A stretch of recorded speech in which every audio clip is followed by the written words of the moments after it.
BRS మాజీ మంత్రి BRS working president KTR చేసిన వ్యాఖ్యలు సంచలనంగా మారినాయి. సో కాంగ్రెస్ పార్టీని ఉద్దేశించి కొన్ని మాటలు మాట్లాడడం జరిగింది. 2-3 ఏళ్లలో మళ్ళీ బీఆర్ఎస్ అధికారంలోకి వస్తుందని కూడా తెలంగాణ భవన్ సాక్షి ఆయన మాట్లాడిండు. సో కాంగ్రెస్ నాయకులు దీని మీద పెద్ద ఎత్తున మండిపడుతున్నారు. సో నాతో పాటు బెల్లనాయక్ గారు ఉన్నారు, ఆదివాసీ కాంగ్రెస్ పార్టీ చైర్మన్. ముందుగా నమస్తే అన్న. నమస్తే. కేటీఆర్ వ్యాఖ్యలు ఎట్లా చూస్తారు? 2-3 ఏళ్లలో మళ్ళీ అధికారంలోకి వస్తున్నారంట, అంటే దేనికి సంకేతాలు, ఎట్లా చూస్తారు దీన్ని? కేటీఆర్ గారికి నేను మొన్నే చెప్పిన చిప్పు పోయింది ఆల్రెడీ. ఓడిపోయిన ఫ్రస్ట్రేషన్తో ఉన్న మతి పోయినటువంటి పరిస్థితి కనబడతా ఉంది. 2-3 నెలల్లో ఆయన పార్టీ క్లోజ్ కాబోతుంది. 2-3 ఏళ్ల కలగంటాడు ఆయన.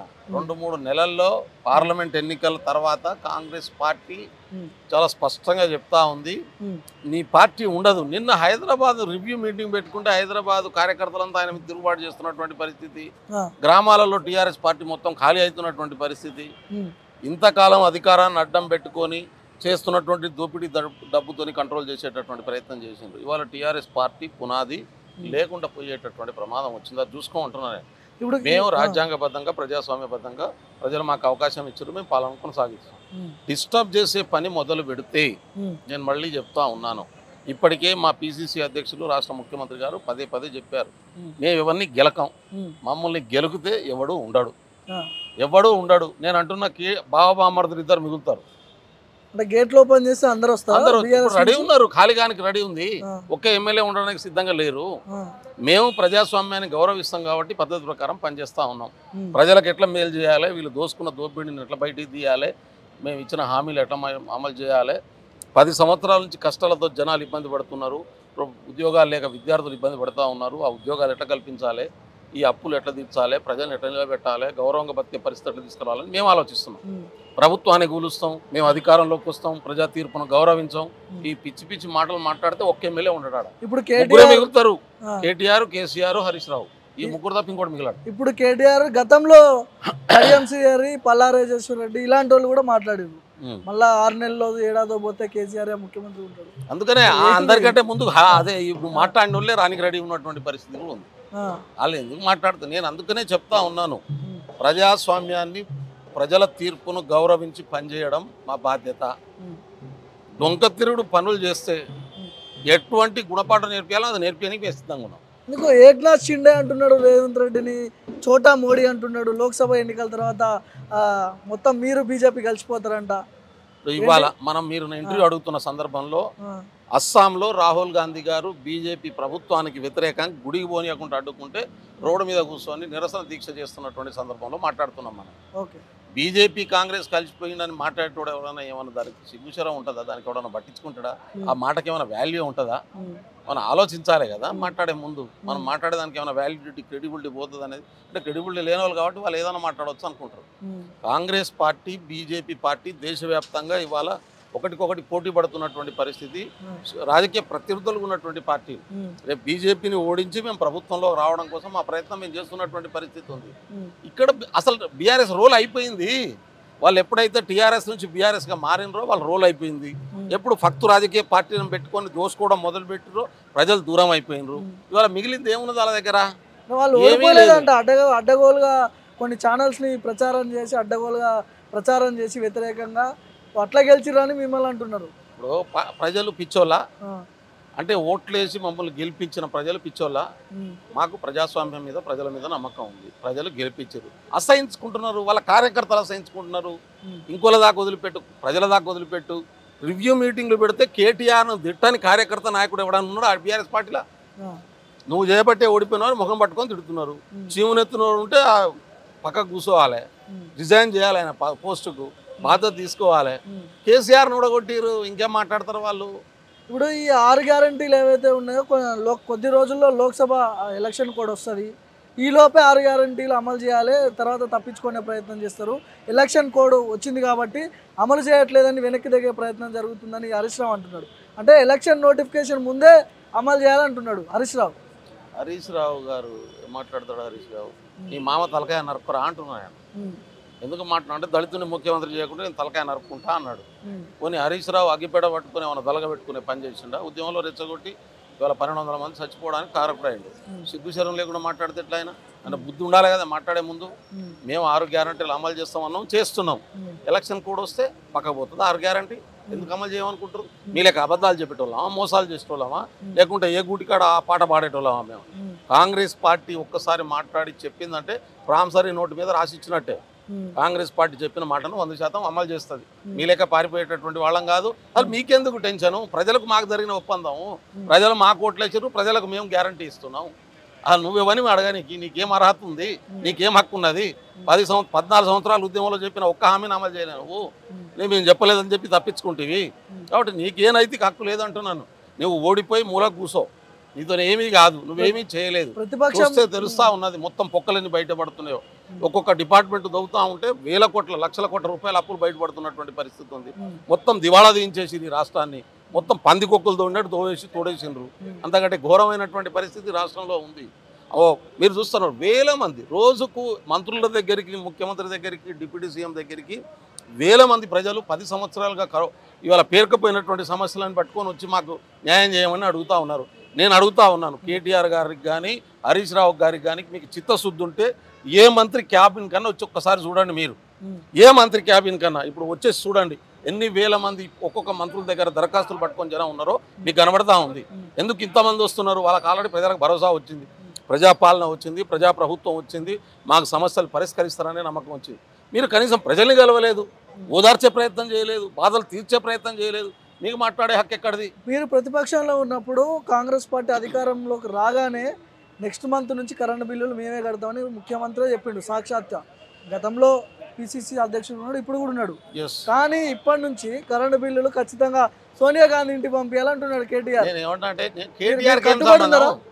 గృహలక్ష్మి పథకానికి ఇంప్లిమెంట్ పూర్తి స్థాయిలో ఇప్పుడు జరుగుతుందా, మళ్ళీ ఇంకా టైం తీసుకుంటారు? ఏమంటున్నా అంటే 200 యూనిట్ల కరెంటు ఫ్రీ ఇస్తామని మేము చెప్పినాం. ఇది 100 రోజుల గ్యారంటీలో ఒక స్కీమ్. ఓకే, ఈ 100 రోజుల లోపల దీన్ని అమలు చేస్తాం. నంబర్ 1. నంబర్ 2, అసలు కేటీఆర్కి ఏం సంబంధం? 85,000 కోట్ల రూపాయల విద్యుత్ శాఖ బకాయిలు చేసిపోయిన దొంగలు కదా మీరు. మొత్తం విద్యుత్ డిపార్ట్మెంట్ను ప్రైవేట్ రిటైర్డ్ ఎంప్లాయీస్ చేతులు పెట్టిపోయారు, మొత్తం నాశనం చేసిర్రు, అప్పులపాలు చేసిర్రు, దివాళా తీయించారు. అందుకనే ఫైల్ ఎత్తుకపోయారు, కంప్యూటర్లు ఎత్తుకపోయారు, పేపర్లు ఎత్తుకపోయారు. ప్రభుత్వం మారంగానే కంప్యూటర్లు ఎత్తుకపోయిన దొంగలు ఎప్పుడన్నా చూసినామా మనం? 70 సంవత్సరాల్లో ఈ దొంగలు, కంప్యూటర్లు ఎత్తుకపోయిన దొంగలు, ఫైల్ ఎత్తుకపోయిన దొంగలు వీళ్ళు. కుర్చీలు కూడా ఎత్తుకపోయారు, కిటికీలకు అద్దాలు కూడా విక్కపోయారు. ఇంత దుర్మార్గంగా వ్యవహరించేటువంటి ఏడన్నా ప్రభుత్వం మారితే ప్రభుత్వం ప్రజల ఆస్తి అది. కాబట్టి నేనేమన్నా కేటీఆర్కు కేసీఆర్కు అసహనం. వాళ్ళు ఏమనుకున్నారంటే మేము నిజాం రాజు లెక్క కలకాలం మేమే ఉంటాం, ప్రజల్ని దోసుకోవచ్చు, ఇది ప్రజాస్వామ్యం కాదనే మూడ్లో ఉన్నారు. కానీ 5 సంవత్సరాలకు ఒకసారి ఓట్లు వేస్తారు, ప్రజలు తమ పాలకులను నిర్ణయించుకుంటారు. ఈ సోయితం లేరు. అందుకనే ప్రభుత్వం మారుతుందని అనుకోలే వాళ్ళు. ప్రజలు మభ్యపెట్టవచ్చు, ఓట్లతో పైసలతో కొనవచ్చు అనుకున్నారు. కాబట్టి దోపిడీ చేసిన డబ్బునంతా గుమ్మరిస్తే జనం అమ్ముడుపోతారు అనుకున్నారు. కానీ తెలంగాణ ప్రజలు విజ్ఞులు, పోరాట యోధులు, చైతన్యం కలిగినటువంటి వాళ్ళు వీళ్ళే ఓడగొట్టాలనుకున్నారు, ఇంటికి పంపించేసారు. అందుకని మేము ఏదైతే చెప్పినామో ఆ ప్రతి అంశాన్ని 6 గ్యారంటీలతో పాటు ఎన్నికల మేనిఫెస్టోలో ఇచ్చిన ప్రతి అంశాన్ని 5 సంవత్సరాల్లో పూర్తి చేస్తాం. నేను ఇంతకుముందు కూడా చెప్పిన 4.5 సంవత్సరాలనే పూర్తి చేస్తాం. మిగతా వాళ్ళకి అబద్ధాలు చెప్పాం. ఇవాళ ఒక పాలన సెట్ చేసే పని నడుస్తుంది. మీరు చూస్తూ ఉన్నారు, ఆఫీసర్లను ట్రాన్స్ఫర్ చేసారు. ఎవరు తీసుకొచ్చారు? కేసీఆర్ను కేటీఆర్ను జోకిన పెట్టలే, కాంగ్రెస్కి జోకేటోళ్ళం కూడా పెట్టలే. మేము చట్ట ప్రకారం పాలన చేసేటటువంటి అధికారులను తీసుకొచ్చి పెట్టిండు రేవంత్ రెడ్డి గారు. న్యాయ ప్రకారంగా ప్రజల పక్షాన రాజ్యాంగం ప్రకారం పనిచేసేటటువంటి అధికారులను పెట్టారు. అడ్మినిస్ట్రేషన్ కుప్ప చేసిపోయారు కదా. కలెక్టర్లు పనిచేయకపోయా, అంతకుముందు ఆఫీసర్లు లేవు, అసలు సెక్రటరీకి పోయేటోళ్ళు లేడు, అడ్మినిస్ట్రేషన్ లేకుండా చేసిపోయారు కదా. అడ్మినిస్ట్రేషన్ స్టెట్ చేసే పని నడుస్తుంది. ఎక్కడెక్కడ ఏం లోపాలు ఉన్నాయో మీకు పౌర సరఫరాల శాఖ రివ్యూ చేస్తే 14,700 కోట్ల అప్పులు. ఏంది ఇంత దుర్మార్గమా? 2,000 రైస్ బిల్లులు ఇవాళ విడిగా ఇచ్చినటువంటి బియ్యాన్ని అంతా పక్క పడేసి దోసుకొని పోయినటువంటి పరిస్థితి. 6,000లో 5,000 కోట్ల రూపాయలు బకాయిలు ఉన్నాయి ఒక్క మిల్లుల దగ్గర ఇయ్యాలా. ఒక్కొక్క శాఖ రివ్యూ చేస్తుంటే అసలు ఎంత దుర్మార్గం జరిగింది, ఎంత దోపిడీ జరిగిందో తెలుస్తుంది. ఇక్కడ జిహెచ్ఎంసీది ఒక్క రివ్యూ చేస్తే 75 కోట్ల రూపాయలు ఉత్తగా ఏం పని చేయకుండా ఎత్తుకున్నారు వీళ్ళు.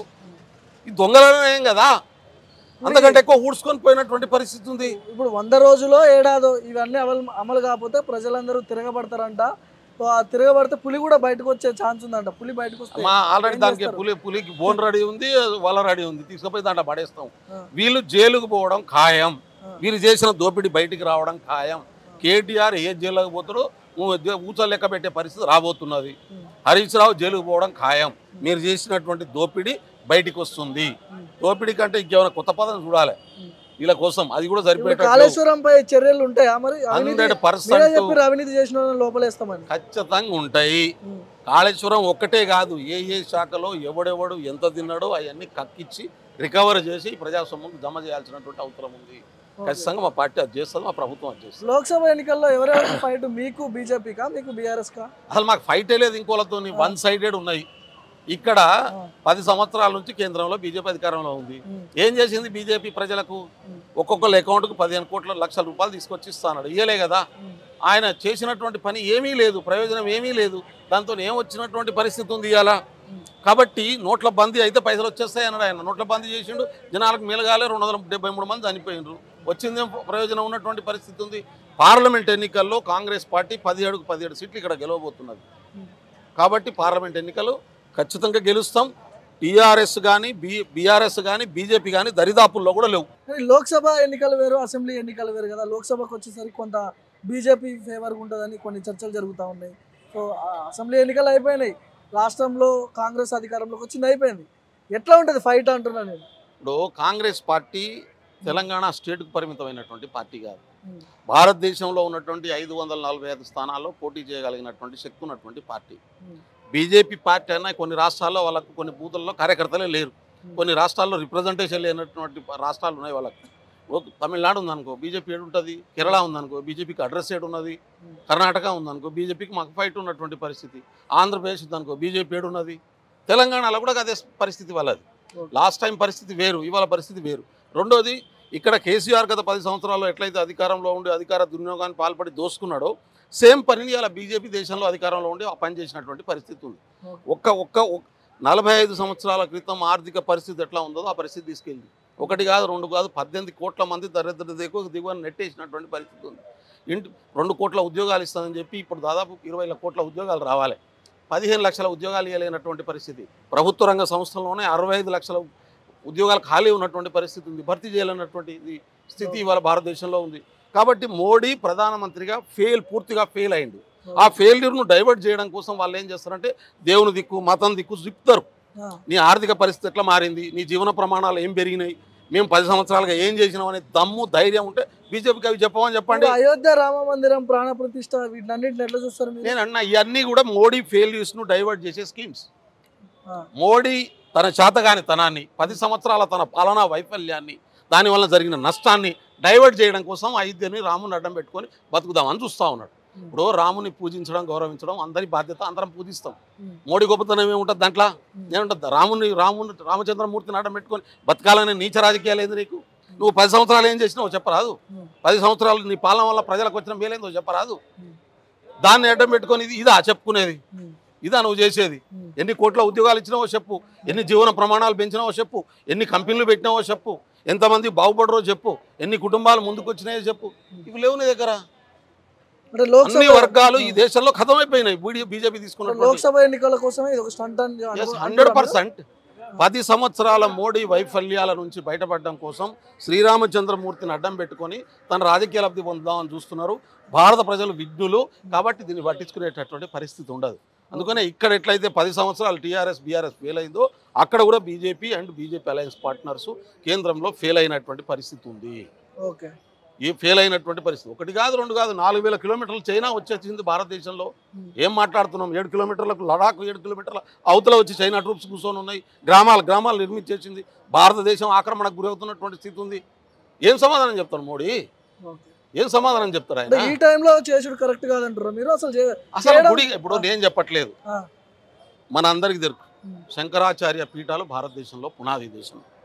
శంకరాచార్య పీఠాల చైర్మన్స్ ముఖ్యులు ఇవాళ 4 శంకరాచార్యులు చెప్తున్నారు పూర్తిగాని గుడి ప్రాణప్రతిష్ఠ చేయకూడదు అని. నేను అంటున్న పూర్తిగాని గుడి ప్రాణప్రతిష్ఠ చేయడం అనేది తప్పు. నంబర్ 1 శంకరాచార్యులు చెప్తా ఉన్నారు. రెండో ముఖ్యమైన పని ఏంది? భారత రాష్ట్రపతిని ఎందుకు పిలవరని మీరు నాకు అర్థం కాక అడుగుతా. ఒక గిరిజన మహిళ అని పిలవరా మీరు? ఆమె భర్త చనిపోయింది కాబట్టి ఆమెను పిలవట్లేదు. మరి నీకు భార్య లేదు కదా, నువ్వెట్లా ప్రాణప్రతిష్ఠ చేస్తావు? ఇది ఆగమ శాస్త్రాలకు విరుద్ధం అని చెప్పి ఆ శాస్త్రాలు తెలిసిన వాళ్ళు మాట్లాడుతున్నటువంటి పరిస్థితి ఉంది.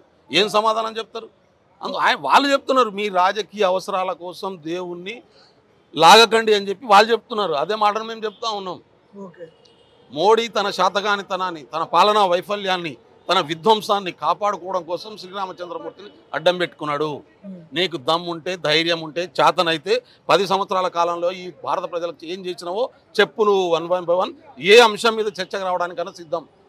ఎన్ని కొత్త ప్రాజెక్టులు నిర్మించారు మీరు, ఎన్ని కొత్త కంపెనీలు పెట్టిరు, ఎన్ని కోట్ల మందికి ఉద్యోగాలు ఇచ్చారు మీరు, మాట్లాడదాం. జీవన ప్రమాణాలు ఏం పెరిగినాయో అది శాత కాదు. ఒక గిరిజన బలమైన నాయకుడిగా ఉన్నారు, గిరిజన సామాజిక వర్గానికి సంబంధించిన నాయకుడు మీరు. బెల్లయ్య నాయక్ని ఎట్లా చూస్తారు? ఈ ప్రభుత్వంలో ఎట్లా చూడొచ్చు మీరు? అంటే ప్రభుత్వానికి పెద్దలు ఉన్నారు, లోక్సభలో చూడాలా? పార్టీ బెల్లయ్య నాయక్ పార్టీ కోసం పనిచేస్తాడు. బెల్లయ్య నాయక్ని ఏం చేయాలనేది పార్టీ నిర్ణయం తీసుకుంటుంది. నన్ను ప్రభుత్వంలో ఉపయోగిస్తారా లేకుంటే పార్లమెంటుకు పంపిస్తారా అనేటటువంటిది మా రాష్ట్ర అధ్యక్షుడు, జాతీయ పార్టీ అధ్యక్షుడు నిర్ణయిస్తారు. మహబూబాద్ నుంచి మీరు లోక్సభ పోటీలో ఉన్నారని వార్తలు వస్తున్నాయి, నిజమేనా? నేను ఆశిస్తున్నారా లోక్సభ సీట్? అయితే నా పార్లమెంటు మహబూబాద్ పార్లమెంట్ నా సొంత పార్లమెంటు కాబట్టి నాకు అవకాశం కల్పిస్తే బాగుంటుందని చెప్పి నేను ఆలోచిస్తున్నా, అడుగుతున్నా. అయితే నన్ను ఏ స్థాయిలో పెట్టాలని పార్టీ నిర్ణయం తీసుకుంటారు. ఒకవేళ ఇస్తే నిలబెట్టుకుంటారు అక్కడ? 100%. ఎందుకు చూస్ చేసుకున్నారు మరి? అంటే నా సొంత కాన్సెన్స్ ఒకటి. నేను ట్రైబల్స్ కోసం పనిచేస్తా, నా ఎజెండా అది. నా దేశంలో 740 గిరిజన తెగలు ఉన్నాయి. నేను పార్లమెంట్ మెంబర్ని అయితే ప్రతి తెగకు ఒక డెవలప్మెంట్ మోడల్ తీసుకురావడం కోసం ఫైట్ చేస్తా. అది నా లైఫ్ అంబిషను. దాంతోపాటు దేశంలో నేను బంజారా తెగకు సంబంధించిన 15 కోట్ల మంది బంజారాలు ఉన్నారు. ఇప్పుడు ఉత్తరప్రదేశ్ లాంటి దగ్గర దాదాపు 1 కోటి మంది ఉంటారు. 22 కోట్లలో 1 కోటి మంది బంజారాలే ఉంటారు. అయితే ఈ సౌత్ తప్ప నార్త్లో ఉన్నటువంటి ఎక్కువ బంజారాస్ కమ్యూనిటీ అంతా కూడా బీజేపీతో ఎక్కువ ఉంటుంది. 80%. నాలాంటి రేపు ఎంపీ అయితే అదంతా కూడా more than 50% బయట లాక్కరగలుగుతారు. సో 80% మీ అంటే ఆ సామాజిక వర్గానికి సంబంధించిన ఉన్నారా వ్యక్తులు ఉన్నారు అక్కడ? సో అందుకే ఇప్పుడు మహబూబాద్ పార్లమెంట్కు నాకు మా సామాజిక వర్గం కాదు, అన్ని సామాజిక వర్గాలు నాతో ఉంటాయి. అన్ని సామాజిక వర్గాలు నాతో బాగుంటాయి. నేను అందరితో అసోసియేట్గా పార్టీ ఓరియంటేషన్తో పనిచేస్తున్నాను కాబట్టి పార్టీ క్యాడర్ అంతా కూడా నాతో బాగుంటుంది. చాలామంది పెద్దలందరూ కూడా అవుట్రేట్గా నువ్వు ఉంటే బాగుంటుంది, నువ్వు పార్టీ లైన్లో పనిచేస్తున్నావు, మేము సహకరిస్తామని చెప్తా ఉన్నారు. అందరూ ఆశీర్వాదం ఉంది. అంతిమంగా బెల్లయ్య నాయక్ గురించి బెల్లయ్య నాయక్ ఆలోచించడేది నేను ఎప్పుడు ఆలోచించాను. నేను పని గురించి ఆలోచిస్తా, పార్టీ ఆలోచిస్తుంది నా గురించి. ఎన్ని సీట్లు టార్గెట్ తెలంగాణలో? 17 సీట్లలో 17 సీట్లు గెలవడం కోసం ప్రయత్నం చేస్తున్నాను. Thank you. సో ఇది బెల్లయ్య నాయక్ గారితో స్పెషల్ ఇంటర్వ్యూ. మొత్తానికి లోక్సభ స్థానాలు 17కు 17 గెలవడమే కాంగ్రెస్ పార్టీ టార్గెట్గా పెట్టుకున్నట్టు కూడా వాళ్ళు చెప్తున్నారు. చూద్దాం. అయోధ్య రామ మందిర నిర్మాణము బీజేపీ అంటే నరేంద్ర మోడీ లోక్సభ ఎన్నికల సమయంలో ఈ రామ మందిరాన్ని నిర్మించడం, ప్రాణ ప్రతిష్ఠ చేయడం, దీని మీద కూడా కొన్ని ఆసక్తికర వ్యాఖ్యలు చేసిన పరిస్థితి చూస్తూ ఉన్నాం.